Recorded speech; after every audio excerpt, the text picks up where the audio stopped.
Salut, c'est Jean-Baptiste de jbmarcy.com. On se retrouve aujourd'hui pour une nouvelle vidéo tournant autour de votre reconquête amoureuse. Et aujourd'hui, j'aimerais me focaliser sur une question, une affirmation, une constatation qu'on communique souvent avec moi, qui est tout à fait compréhensible et qui mérite d'être analysée.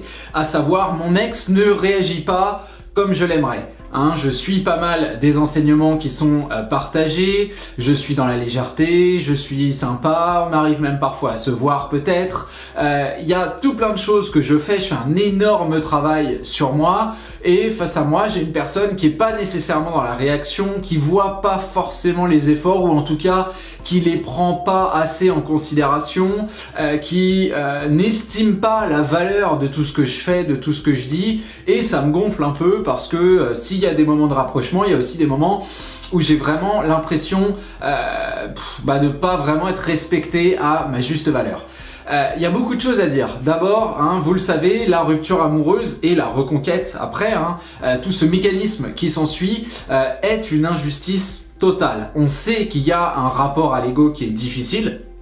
D'ailleurs, là aussi, il y a beaucoup de discussions sur ce sujet. J'ai fait une vidéo il n'y a pas si longtemps dont le thème était de savoir s'il faut s'écraser ou pas. Vous savez que la réponse est non, il faut être adulte tout simplement. Il faut comprendre que ce n'est pas par le conflit, que ce n'est pas par l'imposition de vos désirs et la démonstration effective de vos changements. Parce qu'attention, il y a un gros problème sur la vision, la visée du changement. Beaucoup de gens pensent qu'il faut évoluer pour montrer à l'autre que, pour prouver à l'autre que, pour créer une espèce de nouvelle image qui va impressionner l'autre. Le but du changement, c'est pas d'impressionner. Le but du changement, c'est évidemment d'avoir une nouvelle dynamique dans laquelle vous vous inscrivez, ce qui rend une potentielle relation avec vous forcément différente, mais aussi et surtout de tirer de vos expériences, d'apprendre, de comprendre, de voir les choses de manière extrêmement différente. À mon sens, l'expérience la plus forte, c'est l'expérience psychologique, c'est l'expérience qui est presque inconsciente, qui va vous pousser à être différent sans même vous en rendre compte.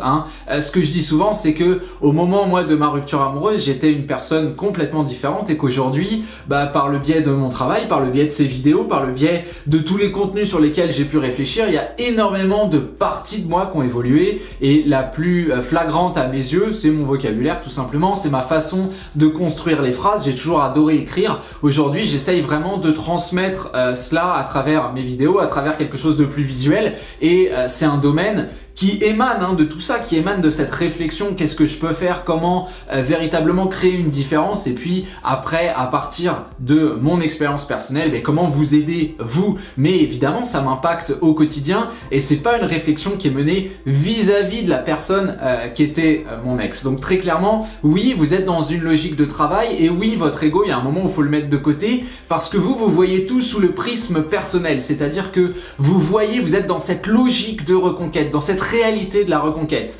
Chacune des actions de votre ex, chacune des réflexions de votre ex, vous les voyez par rapport à vous. Non pas forcément sous l'angle victimisant de cette logique, mais en tout cas sous l'angle personnel. On ne vous répond pas, vous le prenez pour vous, contre vous, en tout cas c'est vous qui êtes le destinataire ignoré, donc c'est vous qui avez un problème. Votre ex ne vient pas à un rendez-vous, donc c'est parce qu'on ne voulait pas vous voir. Votre ex fait ceci, fait cela, ne tient pas une promesse, etc., tout dépend de ce que vous vivez, mais en tout cas c'est toujours vous, et on voit qu'il y a un rapport à l'ego qui est un petit peu biaisé. Alors attention, encore une fois, il ne s'agit pas de mettre l'ex sur un piédestal, mais il s'agit de comprendre que votre ex vit quelque chose de plus animal, de plus quotidien, de plus simple finalement que vous. Encore une fois, vous êtes dans une réalité quotidienne, dans un travail qui vise à d'abord vous améliorer, mais in fine, votre objectif est de mener votre reconquête amoureuse. Face à vous, vous avez une personne qui vit la chose au jour le jour, qui ne réfléchit pas à cet objectif, heureusement pour vous, sinon ça le rendrait encore plus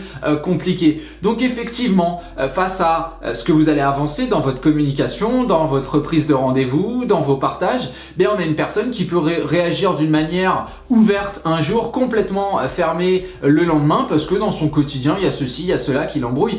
Je sais que ça va vous faire mal d'entendre ça, mais quelque part, vous n'êtes que l'ex. Et très clairement, vous n'êtes pas une priorité. Si vous êtes en train d'en devenir une, tant mieux pour vous, c'est génial, il faut continuer le travail.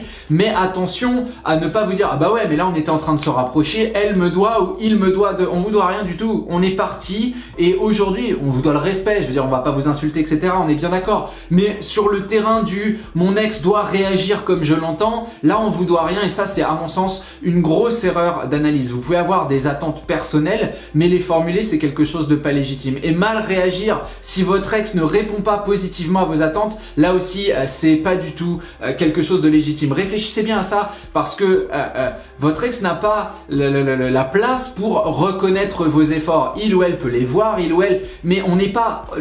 Quand vous dites que mon ex ne réagit pas comme il ou elle devrait ou comme je voudrais, vous entendez que on a presque…